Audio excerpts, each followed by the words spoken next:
paz de Deus esteja com todos. Que o nosso Senhor e Salvador Jesus abençoe você e a sua família poderosamente, grandemente, porque o nosso Deus é grande e suas obras são perfeitas. Eu gostaria de compartilhar uma mensagem, vou procurar ser rápido de verdade, e o título é Ninguém Explica Deus.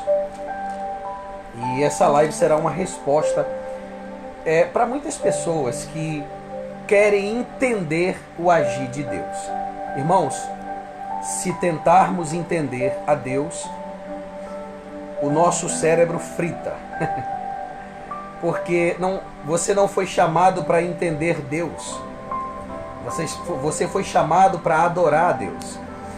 E esse é o dilema que muitos estão enfrentando, porque querem entender o que está acontecendo em suas vidas.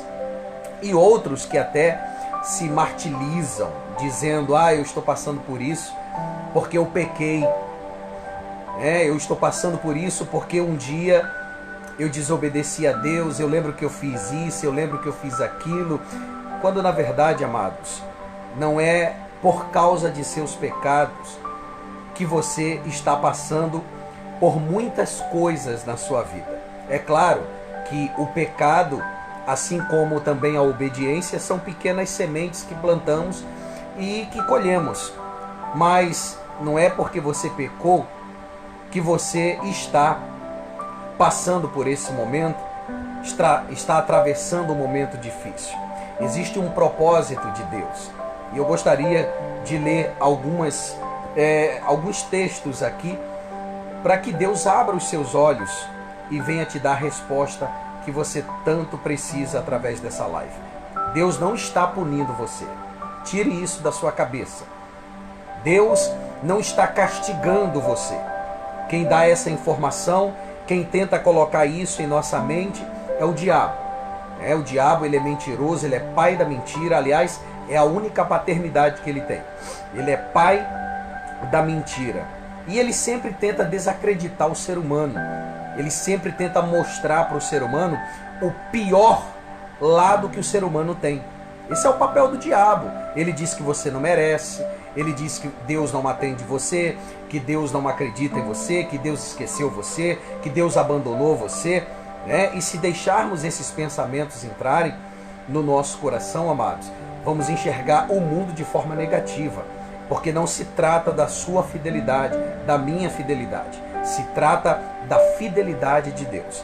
Tá? Tanto é que a Bíblia diz que por causa das misericórdias do Senhor, nós não somos consumidos.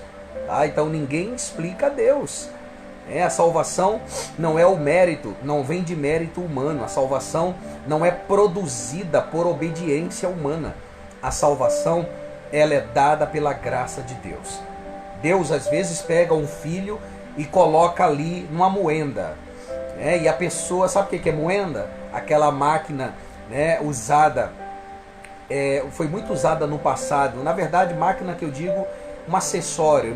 Era uma pedra gigante que ficava em um círculo, construído ali de pedras. E essa pedra, ela colocada ali os grãos ali da oliveira. Então essa pedra pesada era rolada em cima dos grãos, espremendo ali os grãos, do qual extraía o azeite. O Espírito Santo nos leva a desertos nessa vida para extrair o melhor de nós. Na hora não percebemos, por causa das dores, por causa ali da decepção. Às vezes não entendemos por que pessoas saíram da nossa vida. Não entendemos por que lutamos tanto por um período e nada acontece. Parece que o mundo está parado. Parece que o mundo parou para nós. E enxergamos de forma distorcida as coisas quando olhamos por esse ângulo o mundo, de forma negativa. Achamos que só nós estamos sofrendo, de que o mundo está avançando e que nós estamos ficando para trás. Não é verdade. Mesmo com toda a dor e sofrimento que você vem enfrentando, eu quero dizer para você que você está caminhando. Deus está levando você a um novo patamar. Acredite no que eu estou te dizendo, mesmo que você não esteja entendendo. E, por favor, não tente entender, porque os planos de Deus são complexos, porque está ali embutida a grandeza dele nesses planos. E mesmo que você tente entender, mesmo sendo uma mulher inteligente, mesmo sendo um homem inteligente, você não vai compreender os planos do Senhor. Porque ele mesmo diz: os meus pensamentos são mais altos que os vossos pensamentos. Assim como a terra, os céus são mais altos do que a terra, assim também os meus pensamentos são mais altos do que os vossos pensamentos. Sabe o que Deus está dizendo? Não tente me alcançar, porque você não vai conseguir. Apenas escute a minha voz, apenas continua acreditando em mim, continua tendo fé em mim, porque eu vou cumprir aquilo que eu prometi na sua vida.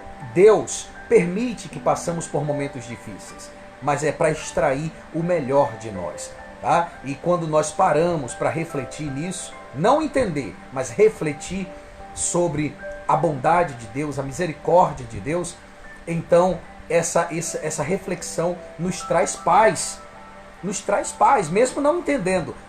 O nosso coração se enche de paz e passamos a descansar no Senhor. Você lembra de Jó? Jó era um homem temente a Deus, fiel a Deus, se desviava do mal. Aparentemente, irmãos, se eu penso que os momentos difíceis que estou passando em minha vida é por causa dos meus pecados, então explica para mim por que Jó passou por uma dor tão tremenda na vida dele, já que ele era um homem íntegro, reto e temente a Deus. Jó não tinha plantado desobediência. Então por que o Senhor permitiu que Jó passasse por aquele momento tão difícil? Você sabia que Jó era um homem muito respeitado? Em toda a terra dele, ninguém era mais respeitado que Jó. As pessoas olhavam para Jó e diziam: eis aí um homem de Deus. Eis aí um homem que é modelo, né, para os meus filhos seguirem. Não há ninguém como Jó, um homem bom, que ajuda as pessoas.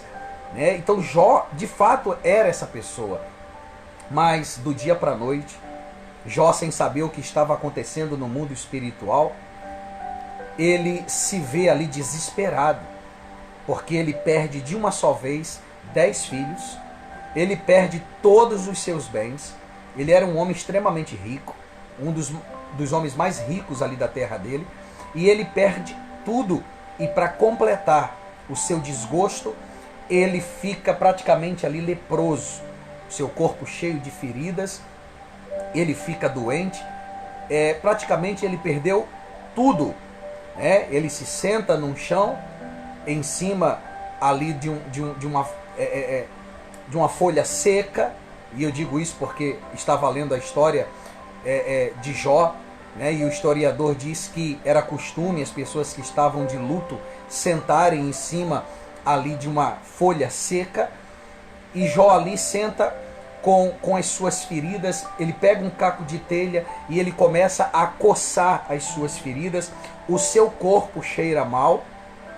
Então as pessoas que viam Jó como um homem abençoado começaram a comentar na cidade acerca de Jó. E as pessoas começaram a julgar Jó, dizendo que esse homem deve ter pecado contra Deus. Não é normal o que aconteceu com ele. Ele perde 10 filhos num único dia, ele perde a sua riqueza num único dia, e para completar fica leproso. Deus está castigando esse homem. Provavelmente ele fez alguma coisa, ele pecou contra Deus, e agora está aí o resultado desses pecados. O mundo é assim, irmãos. O mundo, ele não vai perder tempo para julgar você. As pessoas, e é interessante porque as pessoas não te conhecem, não convivem com você, mas já têm um diagnóstico sobre o seu caráter. Eles já têm ali um diagnóstico sobre o que está acontecendo com você. Essa é a função do mundo. O mundo, ele é cruel, ele é impiedoso, ele julga. Essa é a função do mundo. Tanto é que a Bíblia diz que o mundo é inimigo daqueles que são amigos de Cristo. Então não adianta você tentar alegrar o mundo, não adianta você tentar provar para as pessoas que você é uma boa pessoa. Isso é uma tarefa extremamente cansativa. Você tentar provar para alguém que você tem caráter, que você é uma boa pessoa, isso é uma tarefa extremamente cansativa e impossível. Tá? É impossível porque por mais que você se esforce para mostrar o que há dentro de você, as pessoas só vão enxergar, né, o teu exterior do ponto de vista dela. Então você sempre vai ser criticado. Você vai ser criticado fazendo e você vai ser criticado não fazendo. Então, primeira lição de hoje, aprenda a ignorar o mundo, né, e a visão que as pessoas têm de você. Você não é fruto daquilo que as pessoas dizem que você é. Você é fruto daquilo que Deus determinou. É Deus quem determina o que você é. Deus planejou algo para você e planejou até mesmo o modo de vida que você irá viver. Está escrito na palavra de Deus que todos os nossos dias foram escritos e contados pelo Senhor. Você é projeto de Deus e ainda está em construção. Então, tenha paciência. Existem coisas na sua vida que você não consegue lidar hoje. Tem sido uma luta você lidar com essas coisas. E parece até uma batalha perdida, mas não é uma batalha perdida. Vai chegar o tempo que o Senhor dará a você autoridade sobre tudo isso que hoje te faz sofrer. Acredite, irmãos, vai chegar o tempo em que Deus colocará a autoridade em tuas mãos. E aquilo que hoje tem sido um sofrimento na sua vida, Deus te dará domínio sobre isso. Mas você precisa ter um pouco mais de paciência. Tá? A paciência, ela é uma virtude. Davi disse, esperei confiantemente pelo Senhor. Não basta apenas esperar, você tem também que confiar no Senhor. É uma tarefa difícil? É, porque em meio à dor, nós ficamos assim, às vezes desorientados. Já observou? Já tentou conversar com alguém enquanto você sente dor de cabeça? A pessoa está falando com você, a pessoa está conversando com você e você tenta, por educação, ouvi-la ali, né, ao máximo e até participar da conversa. Mas a dor que você está sentindo tira ali boa parte do foco e você não consegue se concentrar. Então você chega para a pessoa e diz, depois a gente continua a conversa, tá? Eu não estou muito bem, estou sentindo uma dor. A dor, ela tem esse papel. A dor, muitas das vezes, nos desvia os nossos olhos daquilo que realmente importa, né? Tira o nosso foco daquilo que realmente importa. Então nós temos o nosso trabalho em um processo difícil da vida, é não perder o foco, mesmo em meio à dor. E Jó, então, a partir daquele dia, ele perde 10 filhos, ele perde seus bens, ele era rico, se torna pobre, agora ele está doente, com o seu corpo coberto de feridas, seu corpo apodrecendo, e um certo dia, a mulher dele encontra ele orando ao Senhor. E a mulher dele pergunta para ele, Jó, depois de tudo o que aconteceu com você, ainda conservas a tua fidelidade a Deus? Amaldiçoa o teu Deus logo e morre. Olha só o conselho que a mulher de Jó dá para ele. É claro, nós não vamos julgar aqui a mulher de Jó, porque assim como ele, ela estava sofrendo. Ela perdeu 10 filhos. Imagine, irmãos. Aliás, não imagine não, porque mesmo que você tentasse, você não iria conseguir imaginar a dor de perder 10 filhos, né? Se apenas a dor de um filho acaba com o coração de um pai e de uma mãe, imagine você perder 10 filhos, toda a sua descendência num único dia. Então seria fácil chegar aqui e dizer, Jó não usou de sabedoria, Jó ficou questionando o Senhor. Irmãos, vamos ser mais humanos, né? É muito fácil falar da dor do outro, quando não é você que está passando. Só quem está passando pela dor é quem sabe, né, o tamanho dela. Não adianta eu tentar avaliar a dor do outro só, né, apenas olhando e dizer, você precisa ser mais forte. É fácil falar. Mas quando nós estamos passando pela luta, pela tribulação, só nós que estamos passando é que sabemos. É claro, Jesus diz que nós devemos ter bom ânimo.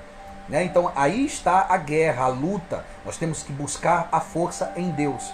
Por isso que o apóstolo Paulo diz: quando eu estou fraco, é aí que sou forte. Passei muito tempo na minha vida pregando essa mensagem, mas só há pouco tempo que eu vim entender o porquê, de fato, que quando estamos fracos, é aí que somos fortes. Sabe por quê, irmãos? Não existe adoração tão linda, não existe oração tão sincera do que a oração que sai dos lábios de alguém que está em meio à dor, vivendo uma dor grande. Já observou? Não existe maquiagem nessa oração. As lágrimas são reais. A dor é real. E quando alguém está nessa situação de fraqueza, decepcionado com situações da vida, no casamento, na família, enfim, situações, aquela oração, ela tem um poder tão tremendo ao ponto de comover a Deus. Deus é tocado por uma oração sincera. Por isso que a Bíblia diz que há muita eficácia na oração de um justo. Davi, quando ele peca contra Deus, ele faz uma oração de arrependimento, ele se arrepende, está lá no Salmo 51, e ele clama a Deus que Deus o purifique de seus pecados, e ele diz uma coisa linda. Ele diz: Senhor, não me expulses da sua presença, e nem retires de mim o teu Santo Espírito. Olha que coisa linda. Davi não estava preocupado com o trono, ele estava preocupado em perder o seu maior tesouro, que não era a coroa, era o Espírito de Deus. Ele estava com seu coração destruído. Ele chega a dizer que todos os ossos do corpo dele estavam doendo por causa das suas transgressões. E o Senhor então perdoa Davi e restaura, levanta Davi. Irmãos, deixa eu falar uma coisa para você. A dor de Jó foi uma dor tão profunda que, se naquele momento ali a morte chegasse para ele, seria um presente, uma dádiva dada a ele. Porque era melhor estar morto do que passar por uma dor daquela. E Jó estava justamente nessa situação. Então ele vai até Deus, pedir respostas. Ele queria saber o porquê que ele estava passando por aquela situação. Mas, veja bem, Deus não nos deve explicações. Por isso que ninguém explica a Deus. Deus, tudo que ele faz é perfeito. Mesmo na dor que ele permite. As suas ações são perfeitas. E por trás daquela ação existe um plano amoroso para cada um de nós.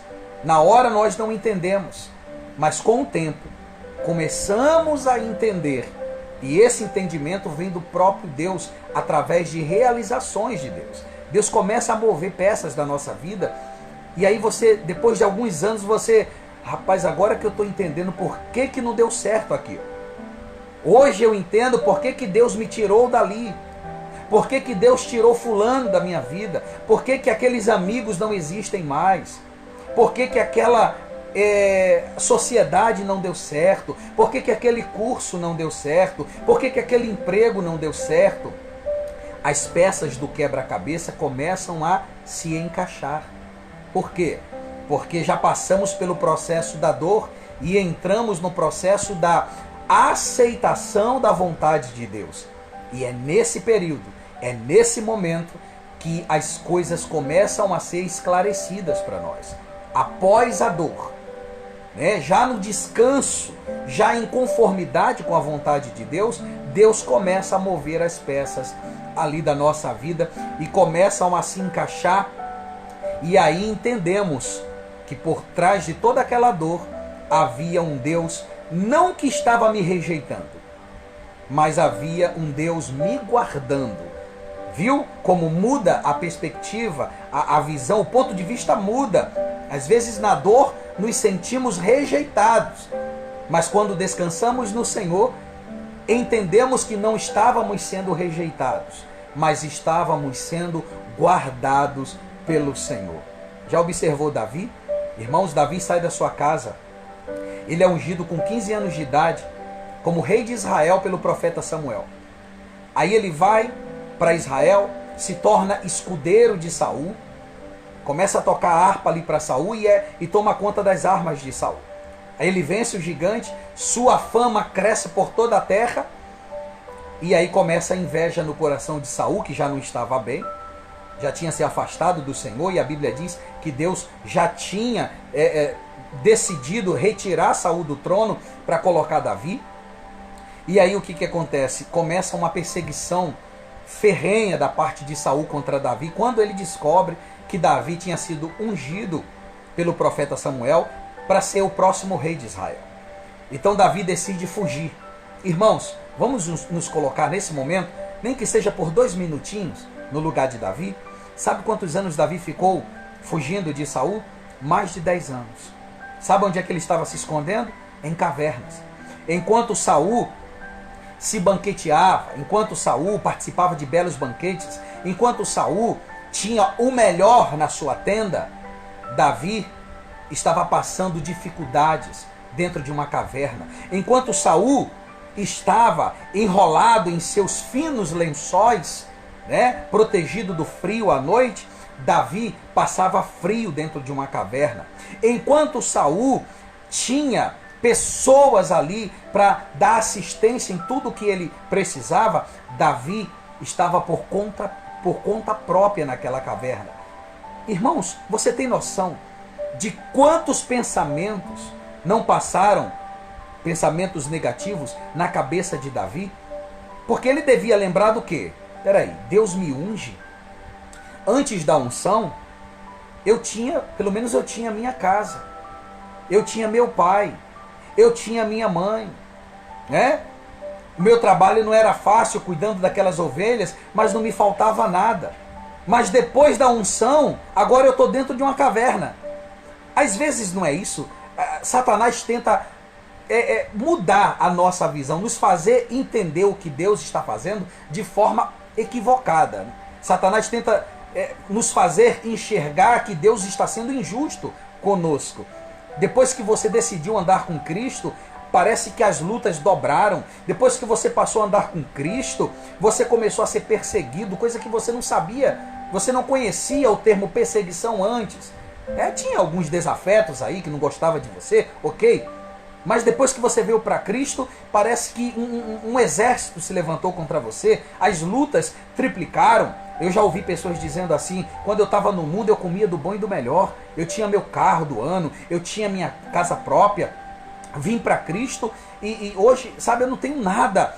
Parece até que vir para Cristo foi o maior desastre da vida da pessoa, quando na verdade é o contrário. Ela tinha um carro, ela tinha uma casa, mas estava condenada.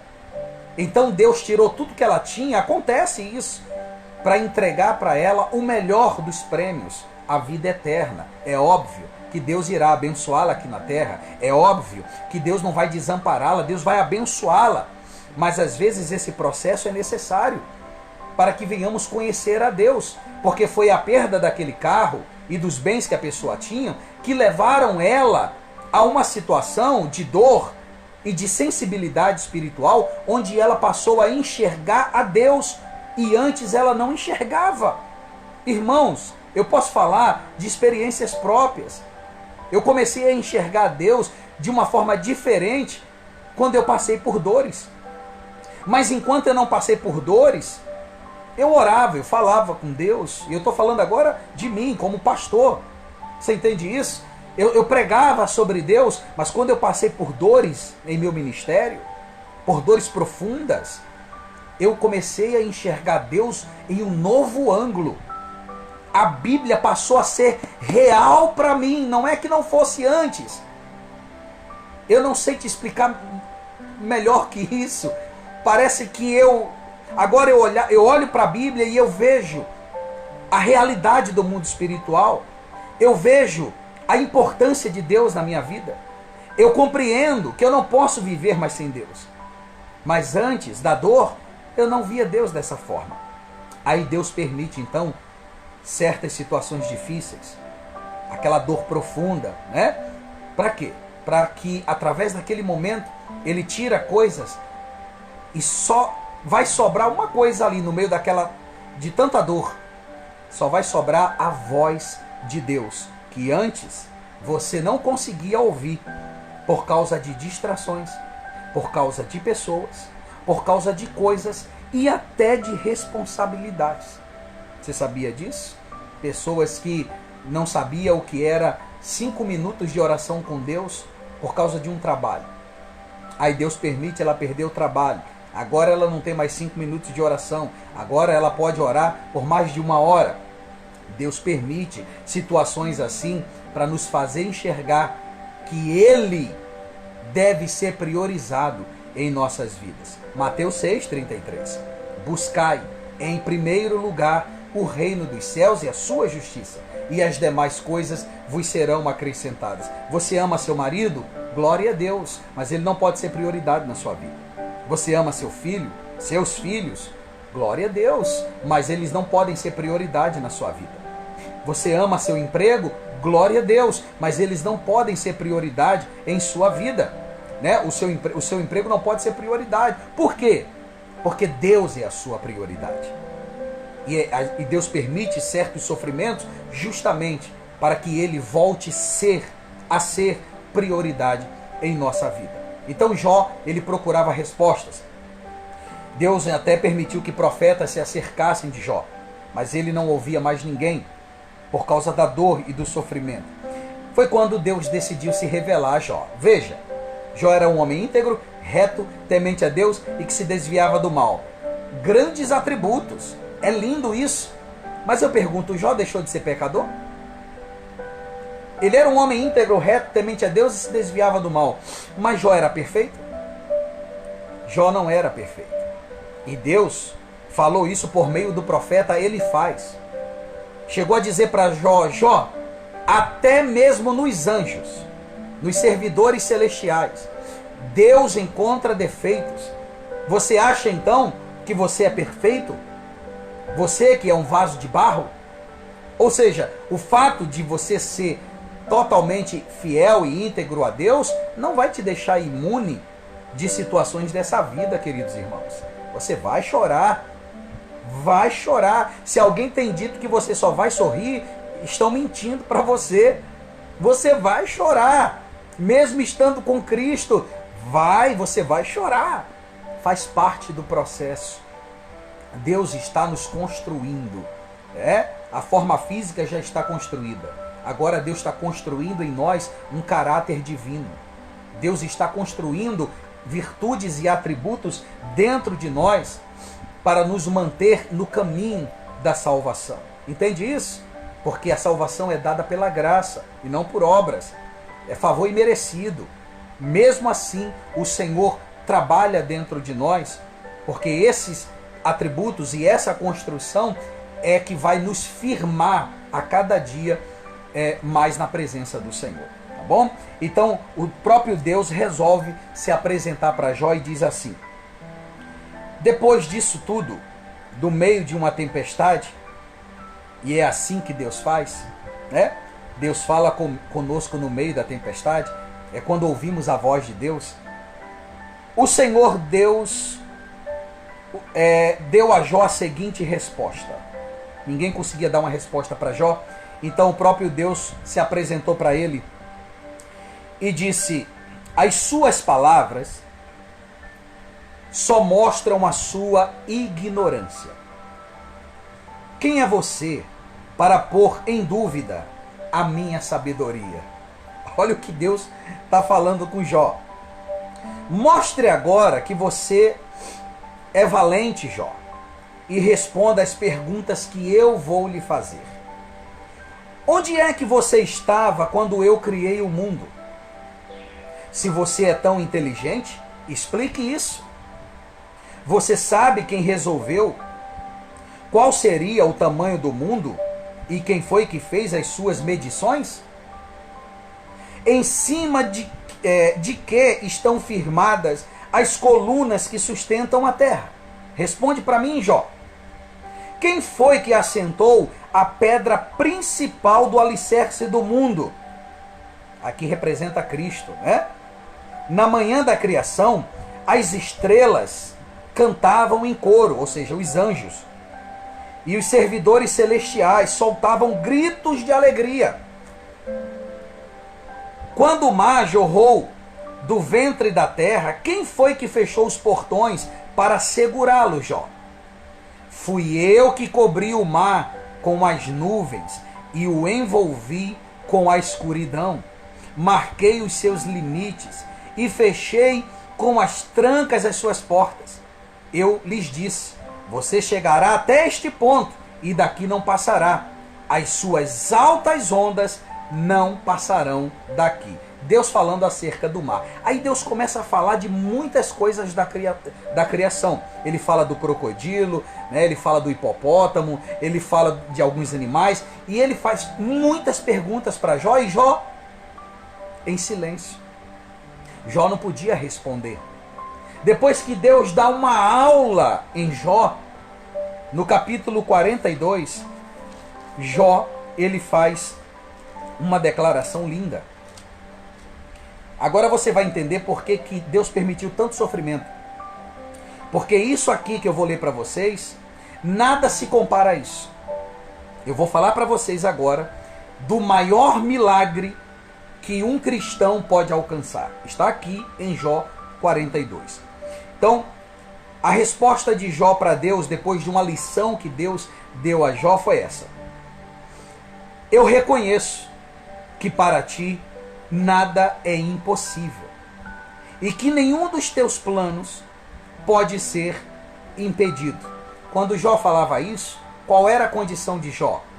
Leproso, cheio de feridas, com seu corpo ali, né, cheirando mal, sem filhos, pobre, na ruína, desmoralizado, sendo julgado por todo mundo, como alguém que estava sendo castigado por Deus.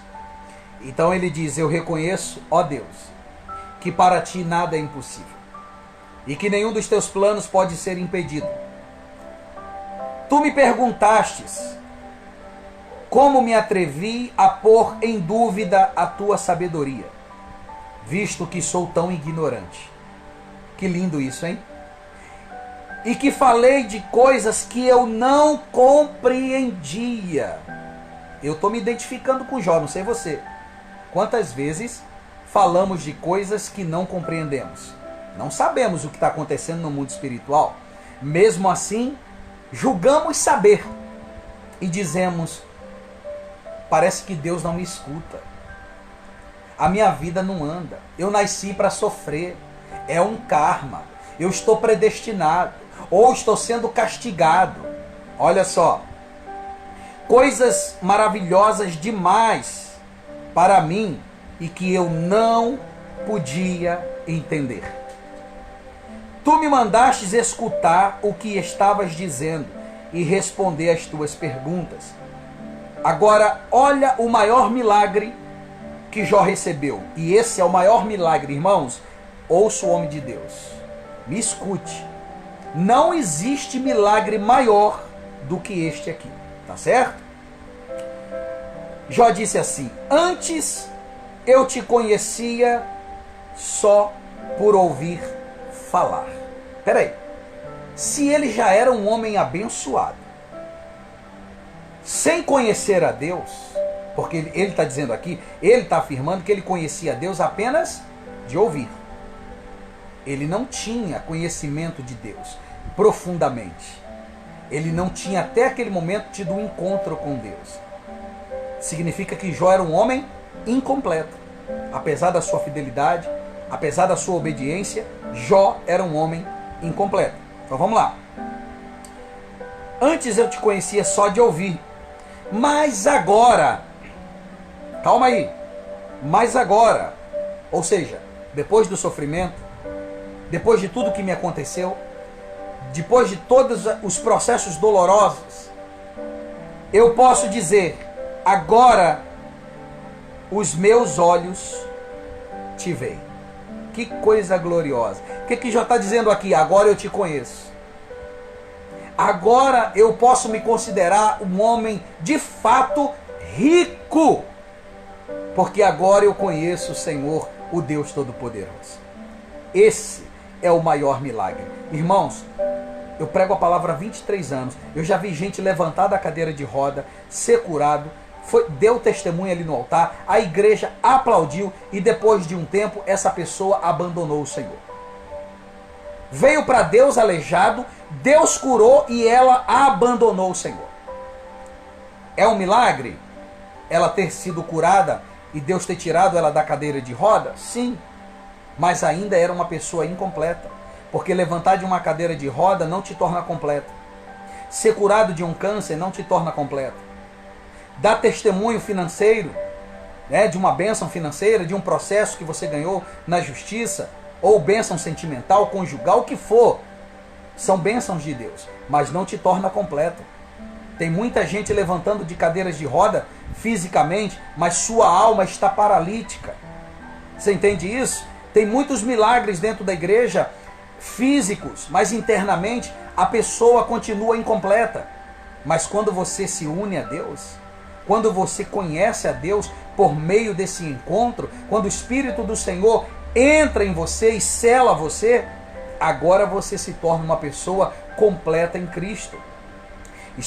E outra coisa, você recebe a identidade de filho. Está escrito lá em Romanos capítulo 8, verso, se eu não me engano, 16. Está escrito que o próprio Espírito de Deus testifica com o nosso espírito que somos filhos de Deus. Em um outro versículo, Paulo diz: e todo aquele que não tem o Espírito de Deus não pertencem a Cristo. Porque o Espírito Santo é a marca de propriedade de Deus no homem. O Espírito Santo é quem faz de você filho de Deus. É comum você ouvir as pessoas aí fora dizerem: eu sou filho de Deus. Todos nós somos filhos de Deus. Não é não. Está escrito que você só se torna filho de Deus com a chegada do Espírito de Deus. Não critique o mensageiro. A palavra de Deus é quem diz isso. Ok? Todo aquele que não tem o Espírito de Cristo, esse tal não pertence a ele. Se não pertence a Cristo, como é que você pode alegar que é filho? Você é criatura. Deus criou os animais, as montanhas, o mar, as estrelas, o universo. Deus criou todas as coisas, inclusive você.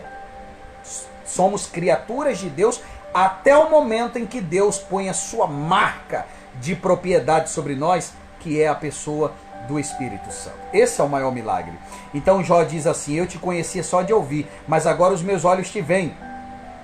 E olha o que ele diz, verso 6: por isso estou envergonhado de tudo o que te disse, e me arrependo, sentado aqui no chão. Tá vendo como ele estava sentado no chão? Sentado aqui no chão, no monte de cinzas. Irmãos, é lindo o agir de Deus. Tem até um texto na Bíblia que nos ensina. Não adianta você tentar entender a Deus. Tem coisas que Deus faz que você fica sem entender. Como é que Deus pega, um ser humano numa situação dessa e coloca em uma posição de honra? Irmãos, eu vi outro dia um homem testemunhando que há uma grande diferença entre ter inteligência e ter conhecimento.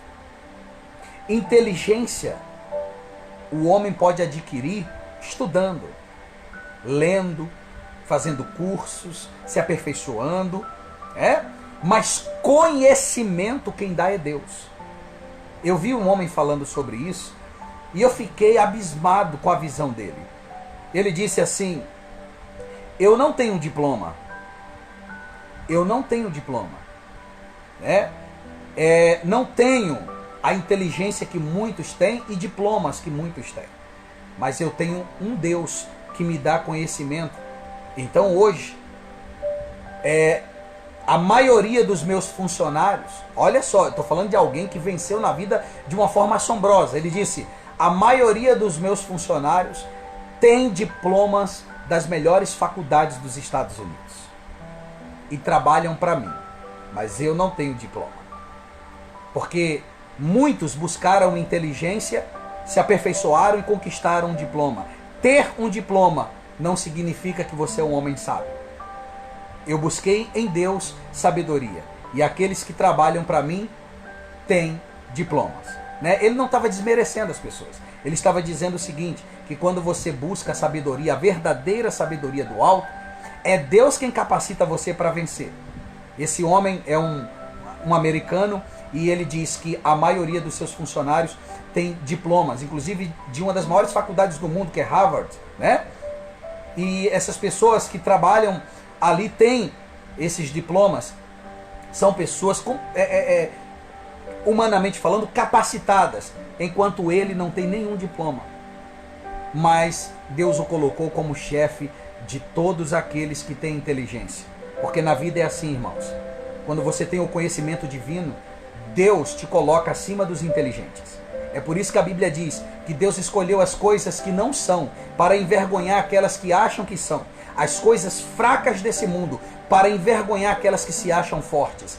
Veja bem, uma coisa é você se autocapacitar e outra coisa é você ser capacitado por Deus. Quem se autocapacita, irmãos, vai sim alcançar um nível de capacidade e vai ter posições, mas somente buscando a Deus e andando com Deus é que você recebe autoridade. Posição e autoridade são duas coisas diferentes. Nem todo mundo que tem posição tem autoridade, mas todos aqueles que têm autoridade têm posições. Se não tem ainda, terão, porque a autoridade vem de Deus. O homem pode ter a posição, mas a autoridade somente vem do Senhor. Quem era a posição no Egito? O faraó. Mas quem era a autoridade no Egito? José. O faraó, com toda a posição que ele tinha, ele não podia fazer nada para salvar o Egito. Mas como a autoridade estava com José, então Deus deu a ele a ideia, a visão de recolher a quinta parte do trigo ali do Egito, de todos os povos, das plantações, para que o Egito fosse abastecido no período de abundância. Tem um texto aqui, obrigado Espírito Santo por me lembrar, o Espírito Santo é lindo, é maravilhoso. Eu acho lindo quando o Espírito Santo está no controle, Quando o Espírito Santo prega é diferente do homem pregar. Aí tem um texto aqui lindo, irmãos, e eu quero compartilhar com você. Que coisa linda isso. Olha o que Deus faz pelo homem, que agrada a Ele. Você quer saber o que Deus dá? Para você que quer ter uma vida muito abençoada? Então vamos lá. Olha só o que Deus dá. Que coisa linda isso. Eclesiastes, Salomão diz, no capítulo 2, verso 24. A melhor coisa que alguém pode fazer é comer, beber e se divertir com o dinheiro que ganhou. No entanto, compreendi que mesmo essas coisas vêm de Deus. Sem Deus, como teríamos o que comer ou com o que nos alegrar? Pois separado de Deus, quem pode se alegrar? Presta atenção. Aí ele diz no verso 26, atenção meu irmão, isso aqui é um segredo, viu? De ouro. Ele, Deus, dá sabedoria, conhecimento, mas sabedoria não é conhecimento, a sabedoria produz conhecimento, ok? Então Deus dá sabedoria, conhecimento e felicidade às pessoas que o agradam. Irmãos, que coisa gloriosa isso. Então o faraó, ele tinha posição, José tinha autoridade, porque ele agradava a Deus. Então Deus deu para José sabedoria, conhecimento e muita alegria, muita felicidade. É isso que o Senhor nosso Deus nos entrega, pequenas porções, todos os dias, de sabedoria, de conhecimento, de alegria. Nunca se vanglorie de você ser uma boa cozinheira. Eu faço uma comida como ninguém. Louve a Deus por isso, porque foi Deus quem te deu esse talento. Olha, eu sou um bom mecânico. Deus te deu esse talento. Honre a Deus. Não toque na glória do Senhor. Amém? Você é um bom profissional na sua área? Glorifique o nome do Senhor. Porque foi Ele quem te deu sabedoria, conhecimento e essa alegria que nasce no nosso coração a cada manhã vem do Senhor. Amém, irmãos? Então não tenta explicar Deus, não tenta entender o que Deus está fazendo, só confia. Só confia. Alguém aí já tentou montar um quebra-cabeça? Estou falando aquele quebra-cabeça grande, Tem ali muitas peças. Um dia, irmãos, eu quase desisti. Eu estava montando um quebra-cabeça, na verdade, eu estava num consultório médico, esperando a minha vez de ser atendido. E eu vi ali em cima da mesa uma caixa com quebra-cabeça. Eu perguntei para a moça se eu podia montar enquanto esperava. Ela falou, claro, fique à vontade. Aí eu peguei aquele quebra-cabeça, joguei em cima da mesa e eu via que as pessoas estavam ali, também entediadas, porque ninguém gosta de esperar. E ali naquele momento eu comecei a montar o quebra-cabeça. Mas, irmãos, eram mais de 200 peças. Que quebra-cabeça grande era aquele? E eu já comecei a ficar nervoso, porque era uma confusão aquelas peças. Aí um senhor que estava sentado disse, eu posso te ajudar? Eu falei, claro, por favor. Aí ele falou, já que nós estamos aqui aguardando, é bom para passar o tempo. Eu falei, com certeza. Aí ele veio me ajudar. Com 6 minutos, ele já estava nervoso, esse senhor. Ele, rapaz, que quebra-cabeça é esse? Eu falei, por isso que o nome é quebra-cabeça. Tem que quebrar a cabeça mesmo. Aí uma outra senhora que estava sentada falou assim, eu posso participar? Claro, vem aqui. Em menos de 30 minutos, já tínhamos 5 pessoas ali para tentar montar aquele quebra-cabeça. Eu estava nervoso e as outras pessoas também estavam nervosas ali. Aí eu olhei e falei, não, para mim já basta, era muito complexo. Eu falei, não, para mim já basta, continue aí vocês. Aí o homem também desistiu, mas ficou uma senhorinha ali. A senhorinha olhou para a gente e falou assim, calma, porque o que é complexo agora vai se tornar em uma bela arte. Irmãos, eu estava ali. Vê como que Deus usa as pessoas. Não tem lugar para Deus falar, irmãos. Eu estava ali e aquela palavra tocou profundamente no meu coração. Inclusive eu estava passando um momento delicado ali na minha vida, ministerialmente falando. E Deus usou aquela senhorinha católica, estava ali. Olha o que ela disse. Calma, porque no meio dessa bagunça aqui vai sair uma arte muito linda. Tenham paciência, que a bagunça vai se tornar numa arte muito linda. Aí ela falou assim, venha meu filho, continue montando. Você vai ver como é bonita a paisagem que vai se criar aqui. Aí eu voltei. O senhor não voltou, mas eu voltei. E eu continuei ajudando. Irmãos, eu não consegui montar o quebra-cabeça porque deu a minha hora de ser atendido ali. Então eu fui ser atendido. Quando eu voltei, quando eu saí da sala do consultório, eu olhei, já tinha metade do quebra-cabeça, mais da metade, já montado ali naquela mesa. E era uma paisagem linda, linda, irmãos, muito linda. Aí ela olhou para mim e falou assim, viu? Da mesma forma, olha o que ela falou, da mesma forma assim é a vida. Nós passamos por um período difícil, não enxergamos ali a beleza da vida, isso a senhorinha falando. Mas com o tempo as coisas vão melhorando. E a gente consegue perceber o quão bela é a vida. Eu falei, obrigado por suas palavras, viu? Deus abençoe sua vida. Falou muito ao meu coração. Realmente eu não fiquei para ver o tipo de paisagem que estava se criando ali. Mas com certeza algo muito bonito. Eu já podia ver o mar, e o sol refletindo na água. Que coisa linda, irmãos. Que coisa linda. Então assim é a vida. Não se desespere agora porque sua vida está uma bagunça. Porque as peças do quebra-cabeça da tua vida estão uma bagunça, misturados. Você não sabe o que Deus está fazendo. Você olha para a tua vida e vê uma bagunça financeiramente, uma bagunça na vida sentimental, uma bagunça na família, ninguém se entende. Fica em paz, fica tranquilo. Deus, a cada dia que passa, está colocando as peças da tua vida no seu devido lugar. E se você continuar confiando em Deus, Deus vai terminar a sua arte e a tua vida será uma vida muito abençoada. Você vai contemplar a beleza de Deus, dos planos de Deus sobre você. Amém, irmãos? Era isso que eu queria compartilhar com vocês. Guarda essa mensagem no teu coração, tá certo? Não deixa a tristeza, a depressão ou qualquer tipo de sentimento ruim tomar conta de você. Sorria. Jesus te ama e Ele está com você e estará com você até o fim da sua vida. Você sabia que Deus vai estar com você até o fim da sua vida? Você sabia que existe uma promessa que Ele diz que estará conosco até o fim da nossa vida? Eu não ia ler isso não, mas eu não posso passar, obrigado novamente Espírito Santo, eu não posso deixar de ler isso aqui para você. Olha que coisa linda, irmãos, está aqui no Salmo 44, deixe-me ver aqui, é 46... Não, é 44. Né? Que diz assim, deixa-me ver aqui, que ele estará conosco, é o 46? Não, é o 44. Né? Que diz que ele estará conosco,